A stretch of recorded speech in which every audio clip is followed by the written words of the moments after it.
अस्सलाम वालेकुम guys, welcome back to another video. तो आज की वीडियो काफ़ी ज़्यादा इंटरेस्टिंग है। तो मैं आप लोगों से बताऊंगी कि जो डिफरेंट क्वेश्चंस पूछे जाते हैं बोर्ड्स में उनको किस तरह से हल करते हैं 9th-10th वालों को। तो ये वीडियो देखने के लिए ज़रूरत होगी। सबसे पहले हम लोग डिफरेंस जो पूछते हैं क्वेश्चन में उनकी बात कर लेते हैं। तो इनको हल करने का तरीका ये होता है, आपने दरमियान में लाइन लगा के और जो डेफिनेशंस होते हैं उनके नाम ऊपर लिख के उन्हें नीचे हल करना होता है।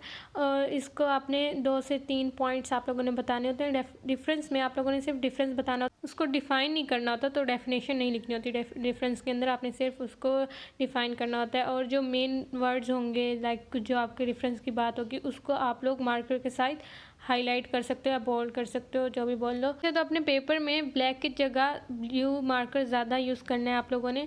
ब्लैक आपने कहीं कहीं यूज़ करना है, ब्लू का ज़्यादा यूज़ करना है। तो मैं आप लोगों को यही कहूँगी जो लफ्ज़ हाईलाइट कर रहे हो वो भी ब्लू मार्कर से ही करो। तो डिफरेंस वाले क्वेश्चन में यही बात है। इसके बाद हमारे पास जो क्वेश्चंस आते हैं वो है सिंपल क्वेश्चंस। ठीक है, सिंपल क्वेश्चंस में आप लोगों से लाइक फॉर एग्जांपल डेफिनेशंस वगैरह पूछी जाती हैं, तो आपने उसको 3 से 4 लाइंस के अंदर आपने डिफ़ाइन कर देना होता है। और इसके अंदर भी आप लोगों को इतनी कोई ख़ास सोचने वगैरह की ज़रूरत नहीं है। कोई लफ्ज़ आएगा उसको हाईलाइट कर देना है। अच्छा, आप लोगों ने जो बहुत ज़्यादा मार्कर का यूज़ नहीं करना कि आप लोग हर जगह ही हाईलाइट कर रहे हो कि भाई ये भी बोल्ड कर दूँ, ये भी ऐसे नहीं करना। ऐसा ना लगे कि आप लोगों ने सिर्फ मार्कर यूज़ किया, पेन तो यूज़ नहीं किया। तो ऐसा काम नहीं करना। हर क्वेश्चन में आपका 1 से 2 वर्ड तो हाईलाइट हो ही के, क्योंकि ना बोर्ड में आप लोगों के पूरे क्वेश्चन नहीं पढ़े जाते, सिर्फ ऊपर से जो हेडिंग्स होती हैं आप लोगों ने हाईलाइट किए होते हैं उनके ऊपर ज़्यादा ध्यान दिया जाता है।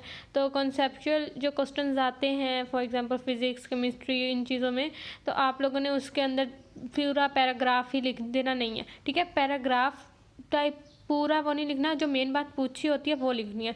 उसको भी आपने 4 से 5 लाइंस के अंदर डिफ़ाइन कर देना है। और उसको आपने उसके अंदर 3 से 4 लफ्ज़ हाईलाइट कर सकते हो, या क्वांटिटी जो पूछी जाए वो हाईलाइट कर दो, और कोई ऐसी बात हो। ठीक है, और मेन कीवर्ड्स को हाईलाइट किया जाता है, ये नहीं कि कोई भी ऐसे वर्ड को हाईलाइट कर दें। जहाँ बनता है हाईलाइट करना तो वो ज़रूरी है। ओके, तो ये बात दिमाग में रखना।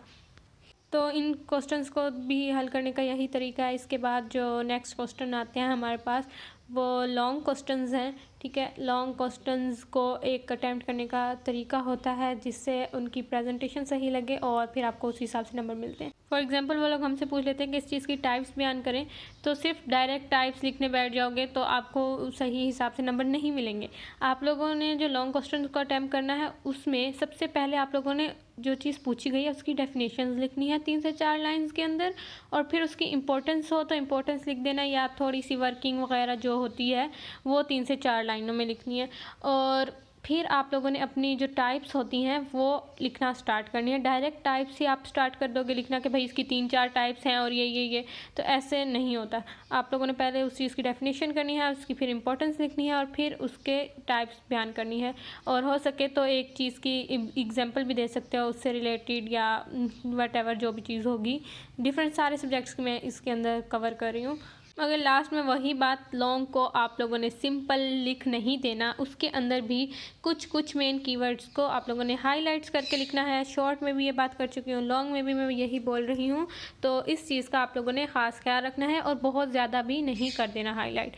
उसके बाद आती है डायग्राम। अगर डायग्राम कोई छोटी सी है, कोई बड़ी सारी नहीं है, तो आप लोग शॉर्ट में भी अटैम्प्ट करोगे तो आपको इससे अच्छे नंबर मिल सकते हैं।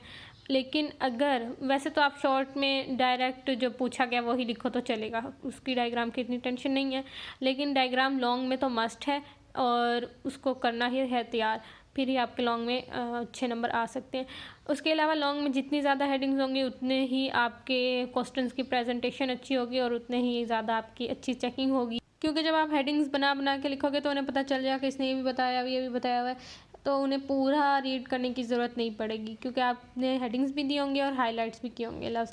खैर, यही कुछ क्वेश्चंस की टाइप्स हैं। आप लोगों को हो सकता है समझ आ गई हो, नहीं भी आई तो कोई क्वेश्चन पूछ सकते हो कमेंट बॉक्स में। बाकी यहाँ से स्क्रीनशॉट ले लेना। वीडियो अच्छी लगी तो लाइक, चैनल पर नहीं तो सब्सक्राइब। मिलते हैं नेक्स्ट वीडियो में, तब तक के लिए अल्लाह हाफिज़।